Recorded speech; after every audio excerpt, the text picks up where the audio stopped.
ಎಲ್ಲರಿಗೂ ನನ್ನ ನಮಸ್ಕಾರಗಳು. ನಾನು ಇವತ್ತು ಬನ್ಸಿ ರವೆಯಿಂದ ಉಪ್ಪಿಟ್ಟನ್ನು ಮಾಡ್ತಿದ್ದೇನೆ.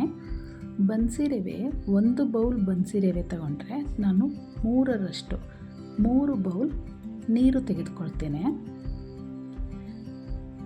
ಇದು ತುಂಬ ಸುಲಭವಾದ ಉಪ್ಪಿಟ್ಟು, ಬೇಗನೆ ಮಾಡ್ಕೋಬೋದು. ನೋಡಿ, ನಾನು ಇದು ಬನ್ಸಿ ರವೆ 1 ಬೌಲ್ ತೊಗೊಂಡಿದ್ದೀನಿ. 1 ಟೊಮೊಟೊ ಹಣ್ಣು, 1 ಗಾತ್ರದ ಈರುಳ್ಳಿ, ದೊಡ್ಡ ಗಾತ್ರದ ಈರುಳ್ಳಿ ಮತ್ತು ಹಸಿಮೆಣಸಿನ್ಕಾಯಿ. ನಮಗೆ ಸ್ವಲ್ಪ ಖಾರ ಬೇಕಾದರೆ 1-2 ಜಾಸ್ತಿ ಹಾಕ್ಕೊಳ್ಳಿ. ನಮ್ಮ ಮನೆಯಲ್ಲಿ ಖಾರ ತಿಂತಾರೆ, ಅದಕ್ಕೋಸ್ಕರ ನಾನು ಜಾಸ್ತಿ ಹಸಿಮೆಣಸಿನ್ಕಾಯಿ ಯೂಸ್ ಮಾಡಿದ್ದೀನಿ. ಒಗ್ಗರಣೆಗೆ ಕರಿಬೇವು, ಕಡಲೆಬೇಳೆ, ಉದ್ದಿನಬೇಳೆ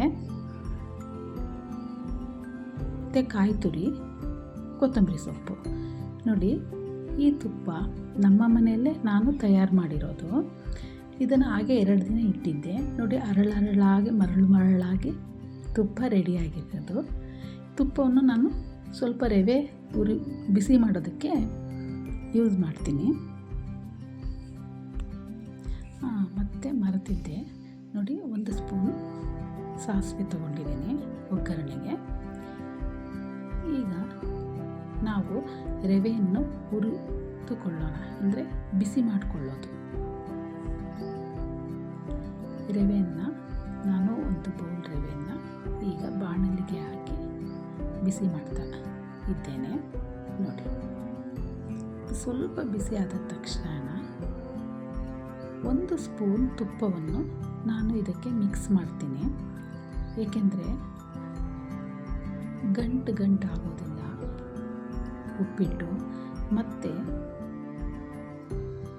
ತುಂಬ ಟೇಸ್ಟಿಯಾಗಿರುತ್ತೆ. ಇದು ನಮ್ಮ ಮನೆಯಲ್ಲಿ ನಾನು ಪ್ರಿಪೇರ್ ಮಾಡಿರುವಂಥ ತುಪ್ಪ. ಈಗ ಹಾಕಿ ಸ್ವಲ್ಪ ಬಿಸಿ ಮಾಡಿದರೆ ತುಂಬ ಟೇಸ್ಟಿಯಾಗಿರುತ್ತೆ, ತುಂಬ ಚೆನ್ನಾಗಿರುತ್ತೆ. ನೋಡಿ, ಈ ರೀತಿ ಬಿಸಿ ಮಾಡಬೇಕು. ಬಾಣಲೆಯಲ್ಲಿ ಸ್ವಲ್ಪ ರವೆ ಲೈಟ್ ಬ್ರೌನ್ ಕಲರ್ ಬರೋವರೆಗೂ ಸ್ವಲ್ಪ ಹುರಿದುಕೊಂಡ್ರೆ ಸಾಕು. ನೋಡಿ, ಇದಾಗಿದೆ. ನೋಡಿ, ಒಂದು 3 ನಿಮಿಷ ಬಿಸಿ ಮಾಡಿದರೆ ಸಾಕು. ಈಗ ನಾನು ಇದನ್ನು ಎತ್ತಿಡ್ತೀನಿ. ಒಗ್ಗರಣೆ ಹಾಕೋದನ್ನು ಈಗ ನಾನು ತೋರಿಸ್ತೀನಿ. ಈಗ ಒಗ್ಗರಣೆಗೆ ಒಂದು ಪಾತ್ರೆಯಲ್ಲಿ ನಮಗೆ ಬೇಕಾಗುವಷ್ಟು, ಅಂದರೆ ನಾನೊಂದು 3 ಸ್ಪೂನ್ ಎಣ್ಣೆ ತಗೊಂಡಿದ್ದೀನಿ.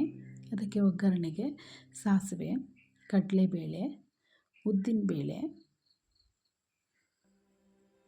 ಎಲ್ಲ ಒಗ್ಗರಣೆ ಹಾಕಿ ಸ್ವಲ್ಪ ರೆಡ್ಡಿಶ್ ಕಲರ್ ಬರೋವರೆಗೂ ಬಿಸಿ ಮಾಡಿದ ನಂತರ ಈಗ ಕರಿಬೇವು ಹಾಕಿದ್ದೀನಿ.